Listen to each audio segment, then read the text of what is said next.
Vous voulez vous lancer dans la formation professionnelle, alors vous avez sûrement entendu parler de la certification Calliope. Mais à quoi est-ce qu'elle sert vraiment? Est-ce que c'est juste une paperasse de plus ou alors est-ce que c'est un vrai gage de qualité? Combien ça coûte? Est-ce que c'est obligatoire? À qui est-ce qu'elle s'applique cette certification? Combien de temps ça dure si on veut la préparer? On lit un peu tout et n'importe quoi à son sujet et les infos sont jamais les mêmes d'une source à une autre. Alors aujourd'hui, on va éclaircir tout ça une bonne fois pour toutes. Spoiler, elle n'est pas obligatoire, mais croyez-moi, elle est indispensable pour assurer la réussite de votre organisme de formation. Aujourd'hui, je vous explique tout simplement et rapidement. On va voir ensemble ce qu'est concrètement la certification Calliope, comment se déroule la démarche de certification, qui la délivre et combien de temps elle est valable. Alors, n'attendons plus, c'est parti.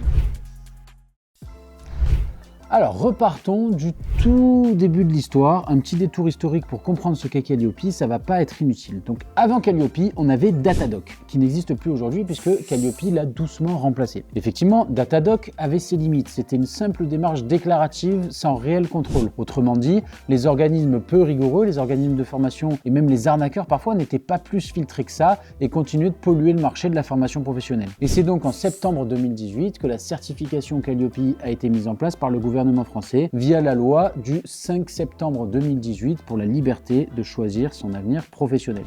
Donc pendant 3 ans, on pouvait encore profiter de Datadoc, mais ce n'était que temporaire, ce n'était qu'une période de transition de l'un à l'autre pour laisser le temps aux organismes de formation de se conformer à la nouvelle réglementation. À partir du 1er janvier 2022, Calliope est rendu obligatoire pour tous les organismes de formation qui souhaitent bénéficier de financements publics et mutualisés. Donc concrètement, qu'est-ce que ça veut dire? Ça veut dire que quand vous êtes certifié Calliope, vous pourrez proposer à vos apprenants de faire financer vos formations par l'État via les organismes de fonds publics. Comme argument commercial, c'est plutôt pas mal puisque du coup, c'est pas eux qui déboursent directement pour participer à votre formation. Vous comprenez mieux pourquoi il est essentiel d'être certifié Calliope? Donc c'est simple, mettez-vous à la place d'un prospect. D'un côté, vous avez un organisme de formation dont la qualité a été vérifiée par un processus rigoureux et qui propose des formations pour lesquelles il n'aura pas à sortir un euro de sa poche. Et de l'autre, vous avez un organisme de formation dont la qualité reste à prouver et des formations qu'il devra payer lui-même avec ses propres deniers. Donc on est d'accord, il n'y a quand même pas beaucoup d'hésitation à avoir quand on doit faire ce choix. Ok, donc c'est bien beau tout ça, mais finalement la certification Calliope, concrètement c'est quoi?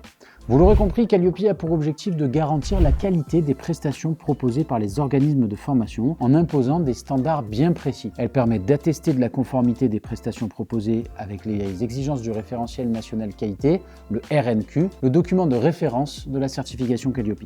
Dans ce document, vous avez au total 32 points, 32 éléments qu'on appelle des indicateurs qui sont répartis eux-mêmes en 7 grands chapitres qu'on appelle des critères. Ce sont les standards de qualité auxquels les organismes de formation doivent se conformer. Vous souhaitez télécharger ce document? Pas de problème. Rendez-vous directement en commentaire de cette vidéo. Vous y trouverez un lien vers notre site internet où le référentiel national qualité sera en libre téléchargement. Il vous suffit de mentionner votre nom, prénom, adresse mail pour recevoir le document directement dans votre boîte mail. Mais là, attention, il y a une fausse idée reçue sur Calliope. Calliope ne s'intéresse pas au contenu de vos formations. Que vous fournissiez des contenus de formation marketing, sur la gestion d'entreprise, sur la cuisine moléculaire ou que sais-je, peu importe.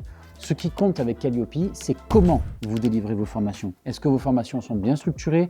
Est-ce qu'il y a un suivi des apprenants? Est-ce que vos process sont clairs? Est-ce qu'ils sont efficaces? C'est là-dessus que vous serez jugé et pas du tout sur votre propre niveau d'anglais, de cuisine ou je ne sais quoi. Et il faut vraiment que ce point-là soit clair dans votre esprit avant de vous lancer dans la démarche. Mais alors, qui doit passer la certification Calliope?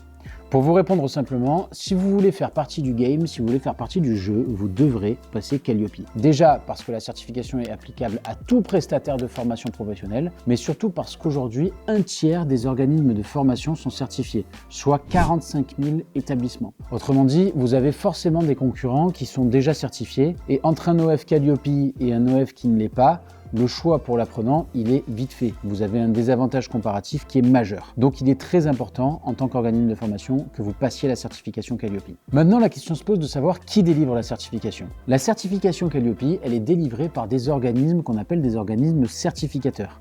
Ces organismes, ils sont habilités par le COFRAC, le Comité français d'accréditation. Donc aujourd'hui, concrètement, il en existe une trentaine d'organismes certificateurs qui sont autorisés à certifier les organismes de formation. Vous retrouverez la liste complète sur notre page dédiée, régulièrement mise à jour, avec toutes leurs coordonnées, juste ici, en commentaire de cette vidéo. Mais alors concrètement, comment ça se passe ? Donc d'abord, effectivement, il faut que vous vous prépariez à la certification. Une fois que votre organisme de formation est prêt, vous devez choisir un organisme certificateur parmi ceux qui sont agréés par le COFRAC. Donc c'est l'organisme certificateur qui ensuite va mandater un auditeur qualité. En clair, donc concrètement, l'auditeur va analyser vos process, votre organisation et la manière dont vous délivrez vos formations. Si tout est conforme, vous obtenez la certification Calliope. Sinon, il faudra corriger les points bloquants qu'on appelle les non-conformités. Mais attention, la certification, elle ne s'arrête pas là, elle ne s'arrête pas qu'à un seul audit. En effet, c'est un cycle de 3 ans, c'est ce qu'on va voir tout de suite. La certification Calliope, en effet, elle est valable 3 ans à partir de sa délivrance. Mais pour la garder, il ne suffit pas d'obtenir votre certification une fois. Vous allez devoir passer plusieurs audits. Au total, vous allez être audité 3 fois en 3 ans. D'abord l'audit initial, puis l'audit de surveillance et enfin l'audit de renouvellement. Alors qu'est-ce que c'est que ces audits? L'audit initial, c'est la première étape pour obtenir Calliope. Tout commence avec cet audit, c'est lui qui permet de vous faire rentrer dans le cycle de certification Calliope. Lors de cet audit, vous avez un auditeur qui va donc venir examiner toutes vos pratiques internes et vérifier qu'elles sont bien conformes au référentiel national qualité. C'est à ce moment-là que vous obtenez la certification Calliope ou alors que l'auditeur juge que vous n'êtes pas en mesure de l'obtenir. Mais en tout cas, cet audit initial, c'est l'élément fondamental, l'élément fondateur de votre parcours au sein de la certification Calliope.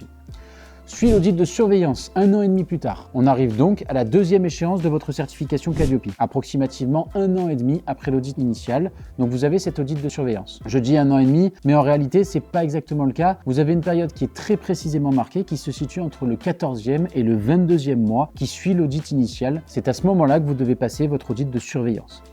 Pas de panique, entre le premier et le second audit, les exigences de la certification sont toujours les mêmes. Donc normalement, vous devez les maîtriser. Si vous les maîtrisiez à l'audit initial, vous les maîtriserez nécessairement à l'audit de surveillance. Par contre, attention, ne vous dispensez pas d'une préparation anticipée. Comme vous êtes déjà censé maîtriser la certification sur le bout des doigts, l'auditeur sera d'autant plus exigeant au moment de l'audit de surveillance. Donc soyez très vigilants. Et donc, s'ensuit le troisième audit, l'audit de renouvellement. 3 ans après l'audit initial et 18 mois environ après l'audit de surveillance, il y a l'audit de renouvellement qui sera aussi le dernier de votre cycle Calliope. Cette fois, l'objectif est simple, remettre en jeu votre certification dans sa globalité et ce pour un nouveau cycle de 3 ans. Donc vous avez un nouvel audit très complet. Si tout est bon, vous repartez pour un tour avec Calliope. Sinon, il faudra corriger les écarts avant de pouvoir être certifié. Alors concrètement, comment ça se passe un audit? L'audit peut se faire en présentiel ou à distance. Et selon votre organisme, il dure entre une demi-journée et 2 jours. Ça dépend du chiffre d'affaires de votre organisme de formation, du nombre de sites dont il dispose, de tout un tas de facteurs. L'auditeur arrive et il va vous expliquer comment l'audit sera conduit. C'est la présentation du plan d'audit. Puis, vous allez présenter votre activité pour contextualiser l'audit et c'est parti. L'auditeur va vous demander de prouver que vous répondez à chaque indicateur en les passant en revue du premier jusqu'au 32e. À la fin, l'auditeur rédige ce qu'on appelle un rapport d'audit avec ses conclusions. Si tout est OK, vous obtenez Calliope. S'il y a des écarts, vous aurez alors un délai pour corriger et pour prouver à votre examinateur que vous avez bien mis en conformité votre organisme de formation en fonction des exigences du RNQ. On vous précise bien sûr que chacun des audits est payant. Il faudra compter environ 1000 à 1200 € hors taxe selon le certificateur que vous choisirez. Donc oui, c'est un investissement.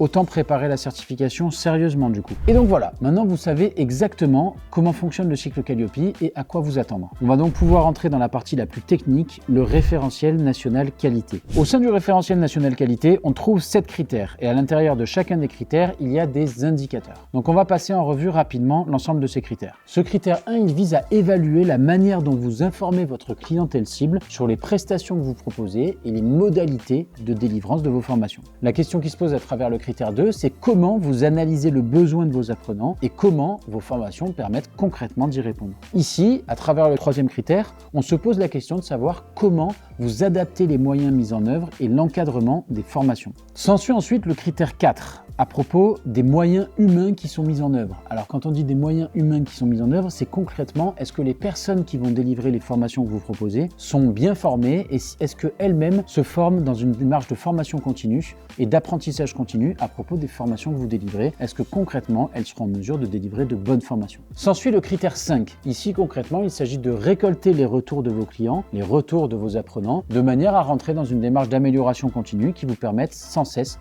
d'améliorer votre organisme de formation. Le critère 6, c'est la bonne adaptabilité de votre organisme de formation à une démarche d'amélioration continue de ses process. Concrètement, il faudra toujours se remettre en cause de manière à faire évoluer votre organisme de formation dans une démarche qualité qui est toujours plus vertueuse. Enfin, 7e critère, c'est une démarche de veille globalement que vous devrez mettre en place. Une veille législative et réglementaire, une veille relative au monde de la formation professionnelle et enfin, une veille relative à votre secteur d'activité, relative au domaine dans lequel s'inscrivent vos formations. Chaque critère d'évaluation est donc décliné en plusieurs indicateurs qualité. Si on prend par exemple le critère 1, il dispose lui-même en son sein de 3 indicateurs.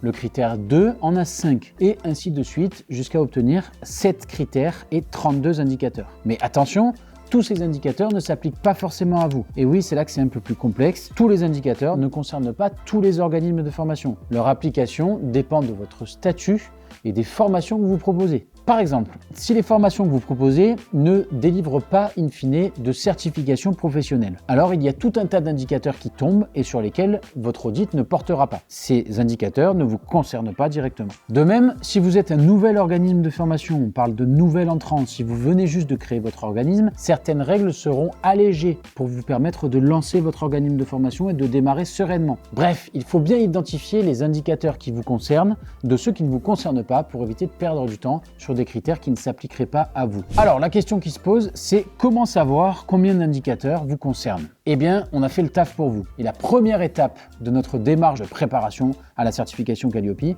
c'est d'utiliser le tableau que vous trouverez juste ici en commentaire de la vidéo. Ce tableau, il sert à quoi? Eh bien, écoutez, vous arrivez sur le tableau, vous rentrez les informations relatives à votre organisme de formation. Est-ce que vous travaillez en sous-traitance? Est-ce que vous êtes un nouvel entrant? Est-ce que vos formations préparent à une certification professionnelle? Bref, vous répondez à toutes les questions que vous demande le tableau et à la fin, vous arrivez tout en bas du tableau et vous avez exactement le nombre d'indicateurs et quels sont ces indicateurs qui vous concernent. Cette étape est absolument cruciale. Sans elle, vous risquez d'arriver à l'audit avec des documents inutiles ou, pire, d'oublier des preuves essentielles. Voilà, cette fois je crois que vous savez tout sur la certification Calliope. Ce n'est pas juste un tampon administratif, gardez-le bien en tête, c'est un véritable gage de qualité qui vous permet d'accéder au financement public et qui vous permet de vous démarquer dans un environnement qui est de plus en plus concurrentiel. Et en plus de ça, cette certification Calliope, elle va faire entrer votre organisme de formation dans une démarche d'amélioration continue de vos process qui demain sera éminemment utile pour votre organisme de formation. Vous êtes prêt à passer Calliope? Dites-le en commentaire et surtout n'hésitez pas, on va vous mettre aussi le numéro de DigiCertif et notre formulaire de contact. N'hésitez pas à nous joindre pour toute demande relative à Calliope. Si cette vidéo vous a aidé, n'hésitez pas, mettez-nous un petit like, ça nous aidera à nous donner plus de force pour faire d'autres vidéos. Abonnez-vous et activez la cloche pour ne rien manquer sur la formation professionnelle et sur l'entrepreneuriat. Et si vous voulez un accompagnement, n'hésitez pas aussi à nous contacter. L'équipe de DigiCertif se tient à votre service. On est là pour vous. À très vite.